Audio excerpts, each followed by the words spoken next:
Well, as we mentioned, we've got a brand new film that's being shot in the Perth area, a bit of a pilot. And to tell us a little bit more, we have the director back with us, formerly the director of Spell Fury, still there, but of course now this new project taking all of the time and energy of Travis Gordon, our guest this afternoon. Welcome back to Lake 88, Travis. Thank you so much. I always loved coming on the lake. Yeah. So you've been a busy boy, personally, a growing family, so that's put some things on the back burner as far as Spell Fury is concerned. Yeah, I basically had to stop all fiction projects. Spell Fury is like a fantasy web series that actually got onto Global TV before signing it live, coast to coast.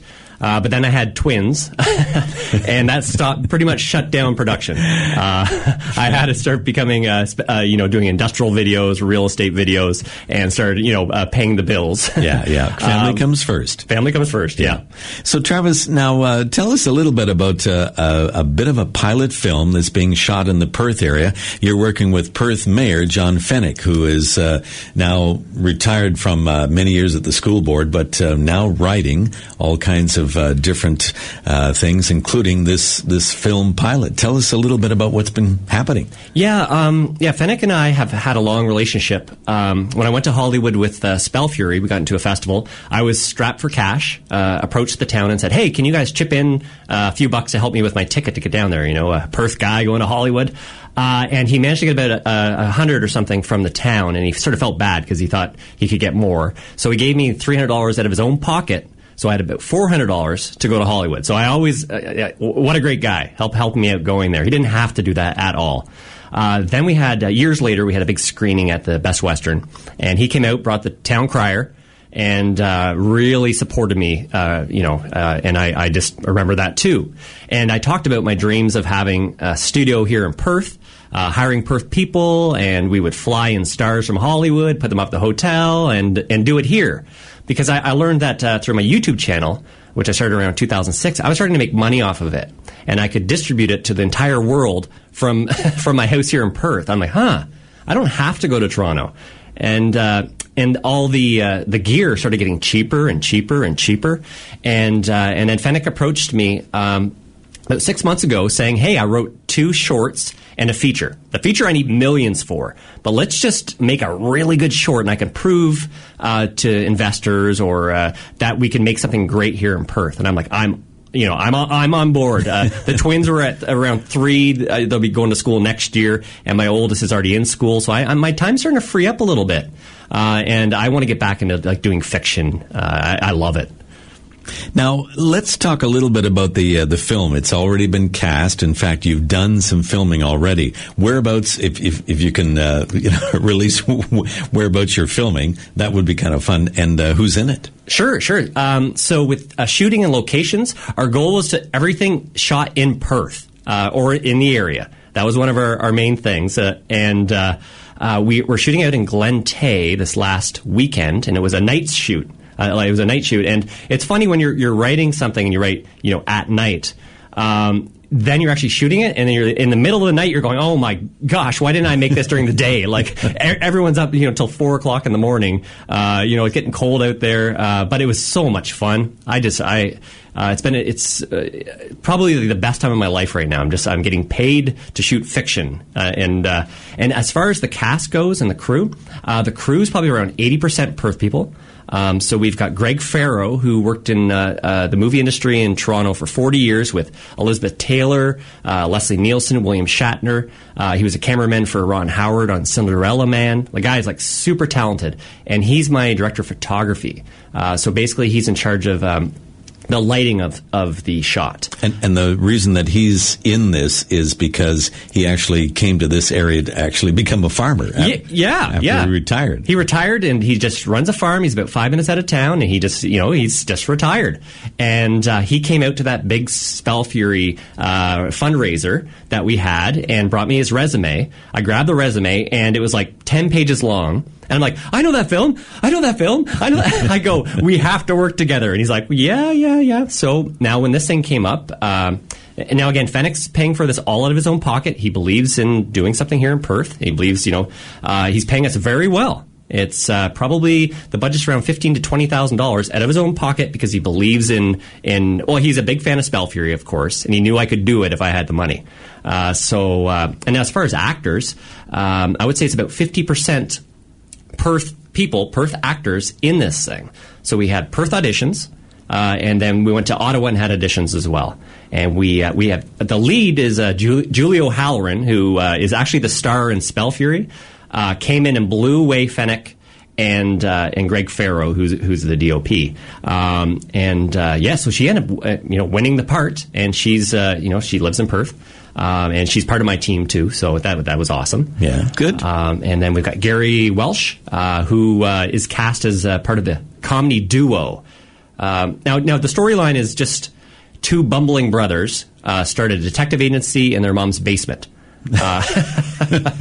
Okay. And they're sort of like losers, but they just decide they want to start solving crime. They actually, they're not too bright, but they actually come on to the police have said these are all murders that were natural causes and stuff. And they're like, no, I don't think, no, there's something up here. There's a killer on the loose. And they start discovering clues, and it's really funny. But it's also sort of like a Desperate Housewives. Okay. So it's sexy, and there's relationships, and cheating, and there's all sorts of. It's so much fun. It's the original story is all John Fenik's. It's I read it and I go, I want to direct this. It was great. Right. Have you got a working title so far, Travis? Yes. It's called The Garage Sale. That's our working title. But it may change. But John loves it, so it may stay too. Now, with the garage sale and all the work that you've done so far, you're going to end up with about 22 minutes or so. This is a pilot project that you're working on, right? Yeah, it's like a two-prong attack in a way. So it's 22 minutes, which when you watch TV, there's usually about 8 minutes of commercials. So you deliver 22 minutes, and then they sell the commercial spots. So we're making it that for a reason. But first off, we send it as a short out to festivals around the world and see if we can get. I'm sure it's going to get it. We've had 2 days of shooting. Everything looks fantastic. The cast is cast perfectly. So I know it's going to get into festivals. At that point, hopefully we win some stuff and things can take off from there. Worst case scenario, we pitch it as a TV pilot to networks, maybe Netflix. Then after that, we're definitely going to have a Perth screening at one point with Fenik wants the big movie lights flashing across the sky. The spotlights. Yep, the red carpet. He's always go big or go home, which I love the way he thinks. And he backs everything up too. So when he says something, he means it. After that, I guess if none of those worked, then we go online, which is in my wheelhouse because I got us a Coors Light sponsorship for Spell Fury, Hobgoblin Beer, board game companies. I had money coming in that way. So we've got a pretty good business plan. Yeah.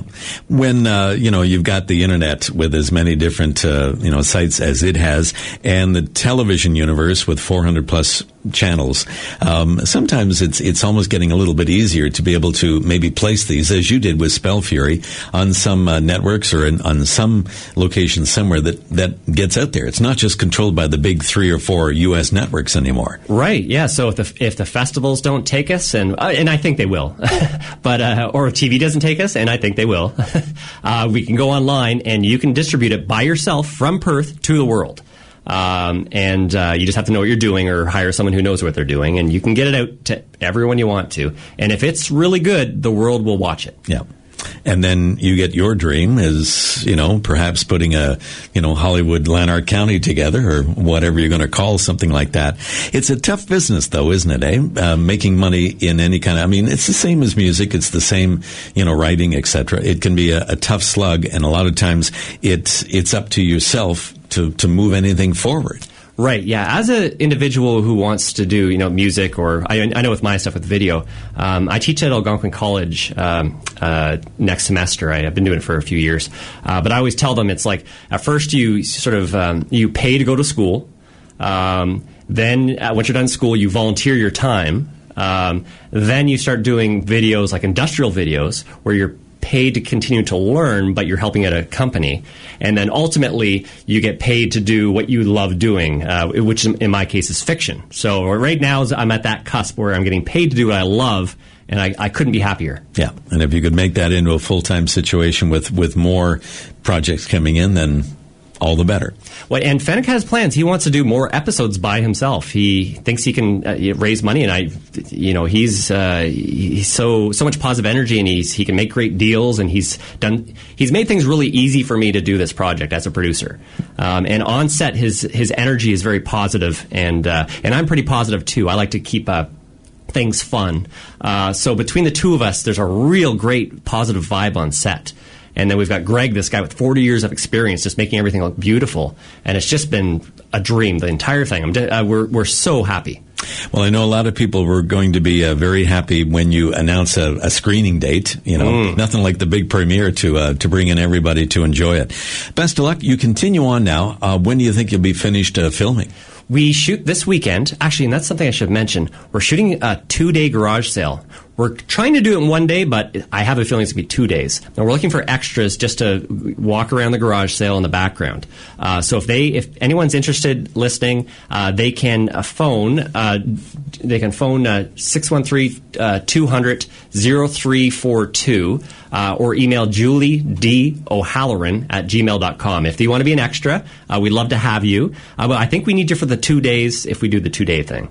And one more quick thing. We need someone who's collects trains, vintage trains that are like, toy trains and tracks and stuff. There's a big scene coming up 2 weeks from now where we need someone to lend us their trains. Otherwise, we're spending thousands of dollars on trains that we have to sell after the fact. I think you're in the right neck of the woods for the train collectors. Right. Yeah, a lot of ex-CPR guys with the HO scale. The HO scale, yeah. See, I'm learning about this stuff. One of the characters is in I'll have to put this on Trading Post, by the way. Sure. Yeah. We do our own garage sale, as you know, every Saturday morning. So we could mention that and get you a couple of extras. Perfect. All right.